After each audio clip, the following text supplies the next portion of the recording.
700 సంవత్సరాల తర్వాత యేసయ్య ఆ పట్టణంలో అడుగుపెట్టాడు. ఆ పట్టణం అడుగుపెట్టగానే ఒక ప్రవచనం నెరవేరుతా ఉంది. చప్పట్లు కొట్టండి అందరూ. ఒక ప్రవచనం నెరవేరుతా ఉంది. యెషయా గ్రంథము 2వ అధ్యాయము 2వ వచనం తీయండి. ప్రవచనం.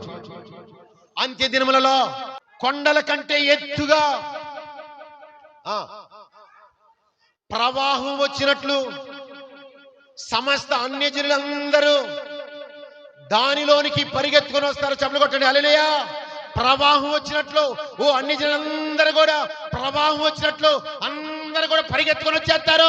ఆ ప్రవచనం ఎక్కడ నెరవేరింది? 700 సంవత్సరాల తర్వాత యేసయ్య సమరయ పట్టణంలో అడుగు పెట్టారు. అడుగు పెట్టగానే ఈ సమరయ స్త్రీ బతుకు మారిపోయింది, విధానం మారిపోయింది. ఆమె తీసుకొచ్చిన కొండను వదిలిపెట్టేసి గ్రామంలోకి పరిగెడతా ఉంది. పరిగెత్తిపోయింది. అయ్యా, నేను చేసినవన్నీ నాతో చెప్పిన యేసయ్యని చూద్దాం రండి అయ్యా. అతను ఎవరో కాదు, మెస్సయ్యా.